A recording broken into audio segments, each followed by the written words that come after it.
Assalamualaikum warahmatullahi wabarakatuh. Selamat pagi, salam sejahtera bagi kita semua, dan khususnya siswa-siswi beserta LDK SMK Infokom Bogor. Puji dan syukur marilah kita panjatkan kehadirat Allah Subhanahu wa Ta'ala karena telah melimpahkan rahmat dan karunia-Nya sehingga kita dapat melaksanakan kegiatan latihan dasar kepemimpinan online pada hari ini. Tak lupa, salawat serta salam kita sampaikan kepada junjungan kita, Nabi besar Nabi Muhammad SAW dan juga para sahabatnya, serta kita umatnya di akhir zaman. Baiklah anak-anakku sekalian, pertama-tama ibu ingin memperkenalkan diri terlebih dahulu. Barangkali di antara kalian ada yang belum mengenal ibu atau belum pernah bertemu dengan ibu sebelumnya. Perkenalkan, nama ibu adalah Radiani Sri Restuti Dewi, atau kalian dapat memanggil nama ibu dengan sebutan Ibu Restu atau Restu Sensei. Ibu di SMK Infokom Bogor ini bertugas sebagai Wakil Kepala Sekolah Bidang Hubinmas dan juga Guru Bahasa Jepang untuk kelas 12 serta Guru Bahasa Indonesia untuk kelas 11. Pada kesempatan hari ini, Ibu akan memberikan materi mengenai teknik pembuatan laporan. Namun, sebelum Ibu bahas mengenai teknik pembuatan laporan ini, tentunya kalian harus mengetahui terlebih dahulu apa keterkaitan atas materi ini dengan kegiatan LDK kalian. Kegiatan LDK ini diperuntukkan untuk kalian yang akan mulai masuk ke dalam sebuah organisasi, baik itu organisasi OSIS, MPK, atau lain sebagainya.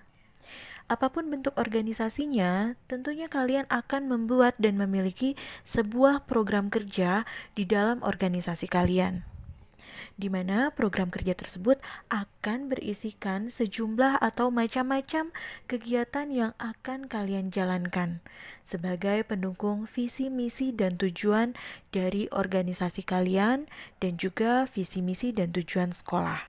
Nah, ketika kalian ingin melaksanakan atau merealisasikan kegiatan yang terdapat dalam program kerja kalian, tentunya hal pertama yang akan kalian lakukan adalah membuat sebuah rancangan atau rencana dalam bentuk tertulis yang kemudian akan kalian ajukan kepada pihak-pihak terkait untuk mendapatkan izin atau untuk mendapatkan dukungan atas kegiatan yang ingin kalian laksanakan. Nah, proposal inilah yang akan menjadi media atau menjadi perantara untuk menyampaikan maksud dan tujuan kegiatan organisasi kalian kepada pihak-pihak terkait tersebut. Oleh karenanya, silakan kalian simak dan catat poin-poin penting yang akan Ibu sampaikan kepada kalian tentang materi teknik pembuatan proposal ini. Agar materi ini tersampaikan lebih jelas lagi, silakan kalian perhatikan slide berikut ini.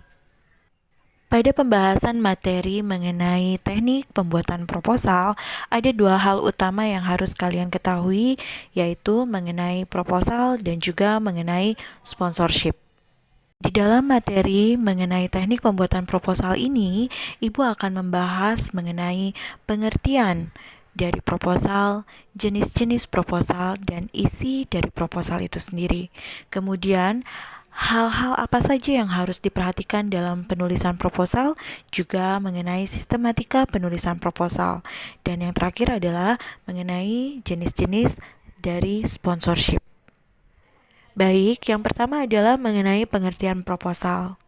Tentunya sebelum kalian membuat sebuah proposal, kalian harus paham dulu apa yang dimaksud dengan proposal dan apa tujuan dari proposal itu sendiri.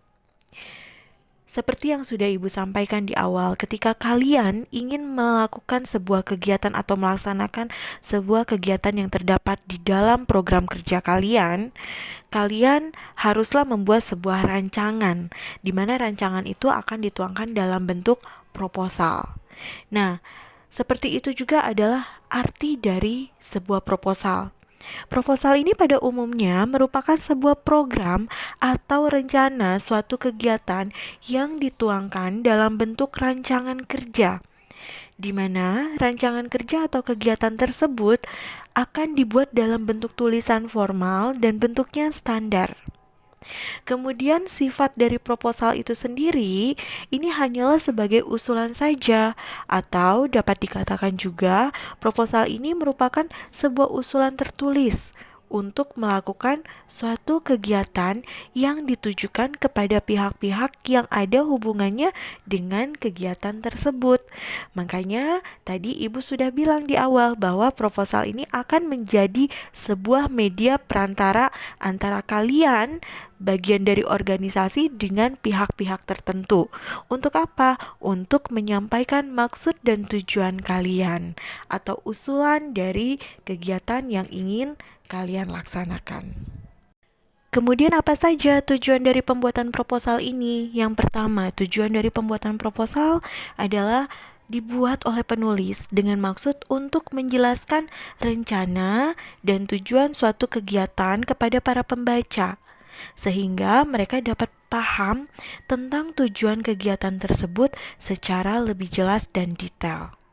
Kemudian tujuan yang kedua, mendapatkan persetujuan baik untuk mengadakan acara maupun penelitian. Kemudian yang ketiga, untuk mendapatkan bantuan baik berupa dana maupun sarana. Itu juga sudah Ibu sampaikan di awal bahwa kalian membuat proposal ini untuk apa? Untuk mendapatkan dukungan dan juga izin atau persetujuan dari pihak-pihak terkait. Nah, itu adalah tujuan dari pembuatan proposal. Baik, selanjutnya ada jenis-jenis proposal. Jenis-jenis proposal ini sebenarnya hanya terbagi atas dua, yaitu proposal umum dan proposal penelitian. Proposal umum ini masuk ke dalam kategori proposal kegiatan, di mana proposal umum atau proposal kegiatan ini memiliki ciri: satu, digunakan sebagai usulan atau rancangan untuk sebuah kegiatan, dan di mana penggunaan bahasa dalam proposal ini tidak terlalu baku atau lebih ringan. Tujuannya adalah agar orang yang dituju atau pihak-pihak terkait yang diberikan proposal ini akan lebih memahami maksud dan tujuan kita untuk melaksanakan kegiatan tersebut.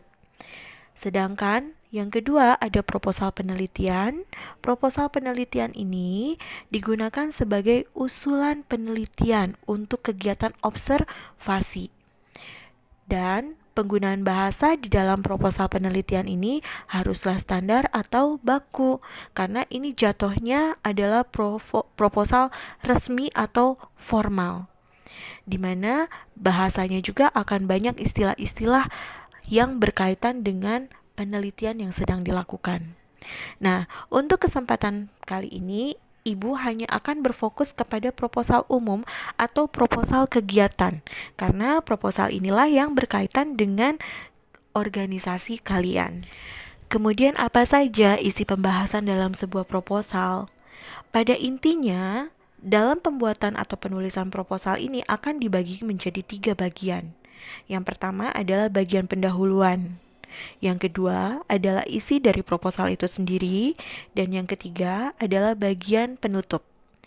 Bagian pendahuluan apa saja? Bagian pendahuluan itu biasanya terdiri atas sampul dan halaman judul, kemudian ada surat pengantar atau kata pengantar, kemudian ada ikhtisar atau abstraksi, kemudian ada daftar isi, dan juga ada permohonan untuk pengesahan atau biasa disebut dengan lembar pengesahan atau lembar persetujuan. Nah, kemudian ada isi proposal. Isi proposal ini adalah inti yang akan kalian sampaikan. Apa saja? Yang pertama ada latar belakang, ada pembatasan masalah, ada tujuan, ruang lingkup, kemudian ada pemikiran dasar atau anggapan dasar, metodologi, fasilitas, personalia atau kepanitiaan, lalu keuntungan dan kerugian, waktu dan biaya. Itu adalah isi dari proposal. Kemudian bagian penutup. Bagian penutup itu biasanya berisikan mengenai simpulan, ada tabel, lampiran-lampiran, dan lain sebagainya. Kemudian hal-hal apa saja yang harus diperhatikan dalam penulisan laporan? Yang pertama, isi proposal yang kalian buat haruslah singkat, padat, dan jelas.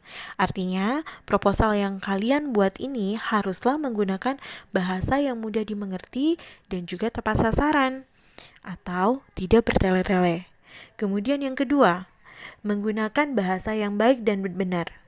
Hal ini dimaksudkan untuk menjadikan proposal yang kamu buat mudah dibaca oleh penerima proposal. Dan yang ketiga, haruslah terperinci. Artinya, proposal yang kamu buat haruslah tertuangkan informasi-informasi yang ingin disampaikan secara terperinci, namun tidak bertele-tele ya. Contohnya, alasan, jenis kegiatan, maksud dan tujuan, bentuk kegiatan, pelaksana, dan harapan-harapan yang ingin dicapai itu harus dipaparkan secara terperinci di dalam proposal kalian. Dan yang terakhir adalah terpercaya. Proposal kalian ini harus terpercaya. Proposal yang terpercaya ini adalah proposal yang diajukan, ini dapat dipertanggungjawabkan isinya. Hal ini dimaksudkan untuk menggiring pembaca atau si penerima proposal ini memberikan tanggapan positif terhadap tujuan pembuatan proposal. Kemudian mengenai sistematika penulisan proposal. Nah, sistematika penulisan proposal ini adalah urutannya, apa saja yang harus kalian bahas dari mulai A sampai dengan Z. Urutannya bagaimana? Yang pertama adalah cover, di mana cover ini akan memuat nama organisasi kalian, juga nama kegiatan kalian. Contoh nama kegiatannya misalkan proposal pameran produk karya siswa SMK Infokom Bogor. Kemudian yang kedua urutannya adalah kalian harus memuat kata pengantar atau pendahuluan, di mana kata pengantar atau pendahuluan ini berisikan tentang latar belakang atau alasan suatu kegiatan yang kalian laksanakan ini, apa alasannya atau apa latar belakangnya. Kemudian yang ketiga ada tujuan. Kalian harus mencantumkan apa tujuan yang hendak kalian capai melalui kegiatan tersebut. Yang keempat, ada bentuk atau jenis atau macam kegiatannya, itu apa-apa saja di dalamnya kegiatannya. Kalian harus uraikan dan kalian juga jelaskan dari perkegiatannya. Contoh misalkan di dalam pameran itu ada pembukaan ya, kemudian misalkan ada pameran produknya, kemudian juga ada penjelasannya atau demonya, itu kalian harus jelaskan satu persatu. Kemudian cantumkan untuk waktu dan tempat pelaksanaan. Kapan kalian akan melaksanakan kegiatan tersebut dan di mana pelaksanaan tersebut akan dilaksanakan. Dilengkapi dengan jadwal dan denah tempat ya, harus terlampir di bagian lampiran. Kemudian yang keenam, ada susunan kepanitiaan atau tim pelaksana. Siapa saja pelaksananya atau timnya. Kemudian ada peserta atau sasaran. Maksudnya peserta atau sasaran ini tujuannya ini untuk siapa kegiatannya. Misalkan kalau untuk pameran produk karya siswa ditujukannya pesertanya untuk umum, berarti dari kalangan misalkan dari SMP sampai dengan umur berapa tahun, itu adalah peserta atau sasaran. Nah, harus kalian ketahui peserta atau sasaran kegiatan ini yang akan menjadi bahan pertimbangan bagi sponsorship atau pihak terkait yang akan mendukung acara kalian. Apakah sasaran target peserta yang mengikuti kegiatan ini sesuai dengan harapan mereka atau tidak. Seperti itu. Nah, kemudian yang kedelapan, ada kalian mencantumkan biaya atau dana yang diperlukan. Biasanya data yang terdapat dalam biaya atau dana yang dicantumkan adalah jumlah dana yang dibutuhkan kalian untuk kegiatannya, perinciannya atau strategi perincian dari mulai pendapatan, rencana perolehan atau rencana pendapatan, juga rencana alokasi dana atau pengeluaran. Kemudian perincian sumber dan penggunaan dana dimasukkan juga sebagai lampiran. Selanjutnya kalian mencantumkan juga, menjabarkan juga dengan harapan apa yang diinginkan dengan proposal tersebut. Penulis atau penyusun atau kalian proposal ini berharap sesuatu kepada pembaca, misalnya memohon bantuan sumbangan dana atau memohon untuk diberikan kredit atau partisipasi dalam bentuk lain, atau misalkan juga untuk mendapatkan memperolehkan izin dari pihak-pihak terkait. Nah, kemudian yang terakhir ada lampiran. Lampiran itu adalah bagian-bagian yang kalian harus sisipkan, yaitu contohnya misalkan surat keputusan atau surat penunjukan. Itu surat penunjukan bisa juga surat rekomendasi dari pihak-pihak terkait. Misalkan kalian mengadakan acara kegiatan pameran ini di kalian ini mendapatkan surat rekomendasi dari dinas pendidikan. Nah, itu dilampirkan sebagai lampiran untuk surat keputusan atau surat penunjukan dari dinasnya. Nah, kemudian ada susunan kepanitiaan, dilampirkan sebagai lampiran di paling belakang ya. Kemudian perincian biaya, dari mulai rencana pemasukan, kemudian alokasi dana, dan apa-apa saja yang diperlukan. Kemudian jadwal atau rundown kegiatan. Kemudian ada peta atau denah tempat kegiatan dilaksanakan. Kemudian ada gambar atau foto bukti tertulis yang berkaitan dengan kegiatan. Kemudian ada formulir sumbangan apabila proposal kalian ini adalah proposal pengajuan dana. Kemudian ada keterangan jenis-jenis dari sponsorship. Nah, itu adalah urutan atau sistematika penulisan proposal. Baik, untuk pembahasan yang terakhir adalah mengenai sponsorship. Apa sih sponsorship ini? Tentunya pasti kalian sudah sangat sering mendengar kata sponsorship ini ya. Nah, sponsorship ini adalah merupakan suatu dukungan finansial dari sebuah perusahaan kepada suatu organisasi, seseorang atau aktivitas yang ditukar dengan publisitas dari sebuah merek dan juga suatu hubungan. Maksudnya seperti apa? Maksudnya sponsorship ini adalah dukungan yang diberikan oleh perusahaan atau oleh suatu lembaga kepada suatu organisasi atau kepada seseorang yang sedang melaksanakan kegiatan. Apa dukungannya? Apa sponsorshipnya? Tergantung dari pihak perusahaannya. Bisa berupa dana, bisa berupa fasilitas, bisa juga berupa produk. Nah, kemudian apa yang diberikan oleh pihak sponsor atau pihak perusahaan ini, sponsorship yang diberikan oleh pihak sponsor, ini tentunya harus ada feedback yang kembali kepada pihak perusahaan. Apa yang kembali kepada pihak perusahaan?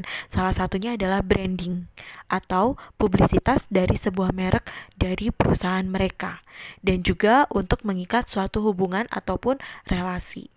Nah, itu adalah sponsorship. Nah, biasanya untuk sponsorship ini mereka akan memilih target khalayak. Oleh karenanya, kenapa tadi Ibu bilang di dalam pembuatan proposal kalian haruslah mencantumkan target sasaran untuk kegiatan acara yang akan kalian laksanakan. Contohnya misalkan tadi contoh proposalnya adalah mengenai pameran. Nah, untuk pameran produk karya siswa SMK Infokom ini target sasarannya siapa? Apakah untuk umum? Apakah untuk hanya kalangan anak SMP, siswa-siswi SMP saja?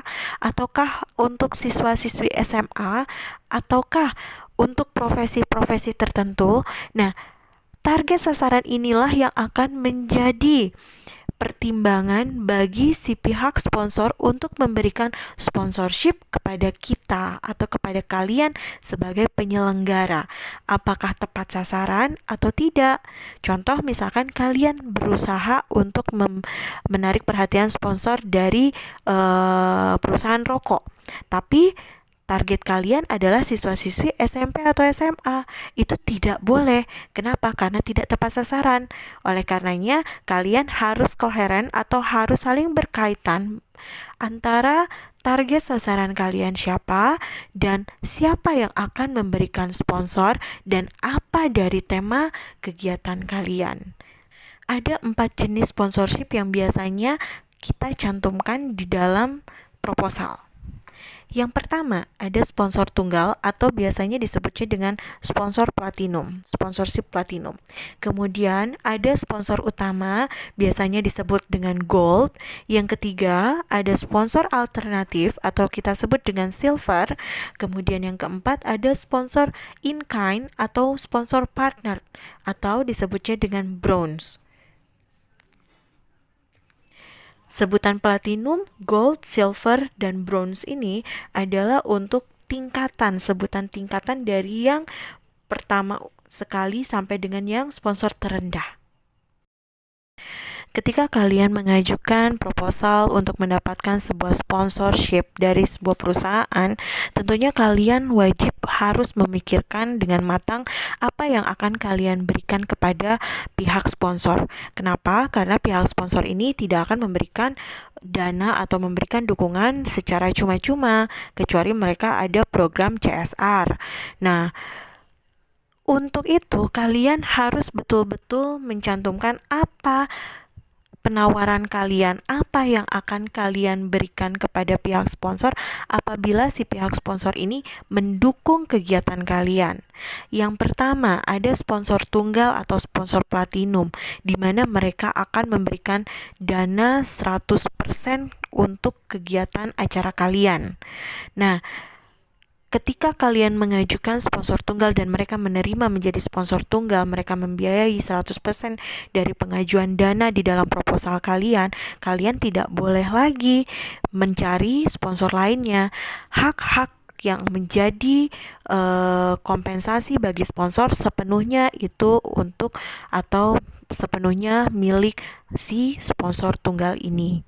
Nah, kalian harus memikirkan nih, apa sih yang akan didapatkan oleh si sponsor tunggal apabila mereka mendukung kegiatan kalian, dan tentunya harus sebanding dengan apa yang mereka berikan kepada kalian.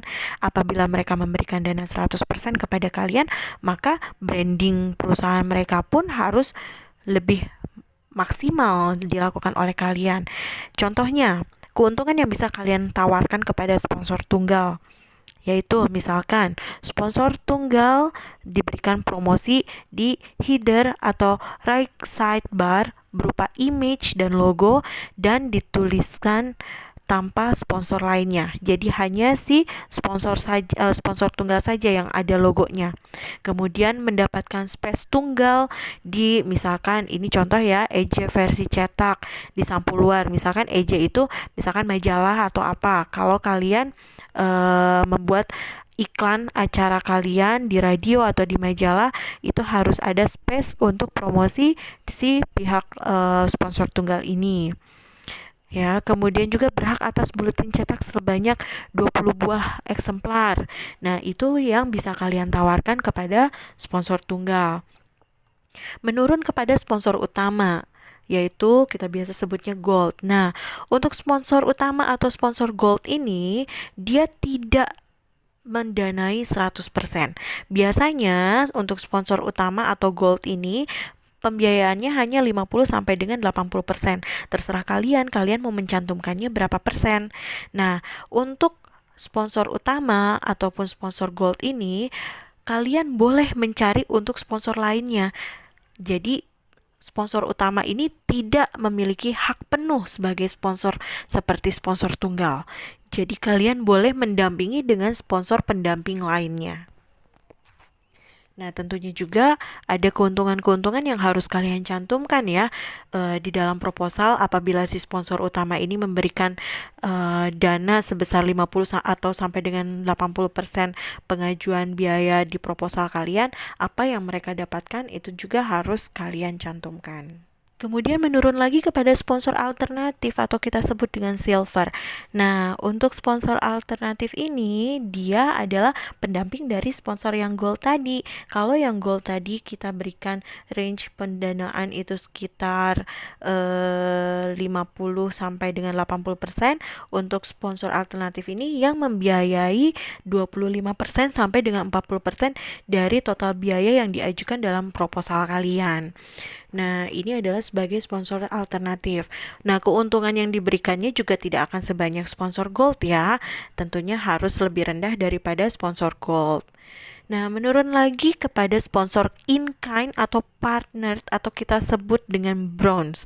Nah, sponsor in-kind ini mereka tidak memberikan dukungan berupa dana, tapi mereka akan memberikan dukungan berupa produk dari perusahaan mereka yang bisa dijadikan sebagai hadiah atau door prize atau pendukung acara. Kemudian juga bisa juga memberikan semacam fasilitas, misalkan memfasilitasi transportasi atau memfasilitasi penginapan, ataupun bisa juga berupa misalkan mereka memfasilitasi untuk media cetak, brosur-brosur, tapi tidak berupa dana.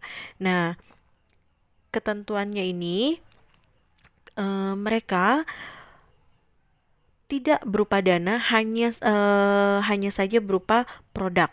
Nah, kemudian kalian juga tetap, walaupun mereka tidak memberikan dana ataupun hanya memberikan produk kepada kalian, tentunya mereka juga tetap harus mendapatkan keuntungan dari apa yang mereka keluarkan untuk kalian. Nah, keuntungannya kalian harus bisa pikirkan apa yang diberikan, namun tidak sebesar keuntungan yang didapatkan oleh sponsor silver. Nah, itu adalah mengenai sponsorship. Jadi, sudah selesai semua pembahasan yang Ibu bahas mengenai dari runtutan teknik pembuatan proposal. Kembali lagi kepada tujuan dari pembuatan proposal, itu adalah untuk mendapatkan sebuah dukungan ataupun izin dari pihak-pihak terkait. Nah, untuk mendapatkan izin ataupun dukungan dari pihak-pihak terkait, tentunya kalian harus membuat proposal yang menarik. Lalu bagaimana caranya untuk membuat sebuah proposal yang menarik? Pada masa sekarang ini, kalian dapat membuat proposal menggunakan desain atau theme yang menarik dengan memadukan warna-warna yang eye-catching atau yang menarik perhatian. Bisa juga kalian membubuhkan gambar-gambar atau animasi sebagai estetika atau kecantikan dari tampilan proposal kalian. Sehingga nantinya para pihak terkait yang kalian tuju itu, pertama-tama mereka akan tertarik untuk membaca proposal kalian. Kenapa? Karena sebagus apapun isi proposal kalian itu, kalau kalian membuat proposal tampilannya ini tidak menarik atau membosankan, para pihak terkait yang kalian tuju ini akan enggan untuk membacanya. Jadi, mereka tidak akan pernah tahu bahwa sebenarnya isi proposal kalian itu sangat menarik.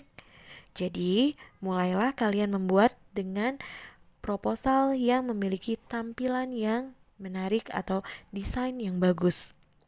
Kemudian, untuk gaya bahasa yang kalian pilih dalam penulisan proposal pun haruslah singkat, padat, dan jelas, juga terarah. Tidak bertele-tele seperti menulis textbook atau menulis cerpen ataupun novel ya. Kemudian, untuk gaya bahasa yang kalian pilih juga haruslah bahasa yang baik, benar, dan juga mudah dipahami. Tentunya hal ini hanya berlaku untuk proposal kegiatan saja, tidak berlaku untuk proposal penelitian. Karena seperti yang sudah Ibu jelaskan sebelumnya bahwa proposal penelitian ini adalah ketentuannya harus memiliki tampilan yang standar, bahasanya juga haruslah baku atau kaku karena proposal penelitian ini bersifat formal. Jadi, yang tadi Ibu jelaskan ini hanya berlaku untuk proposal kegiatan. Baik, sekian penjelasan dari Ibu mengenai teknik pembuatan proposal. Semoga bermanfaat buat kalian semua dan sukses selalu untuk kalian semua. Wassalamualaikum warahmatullahi wabarakatuh.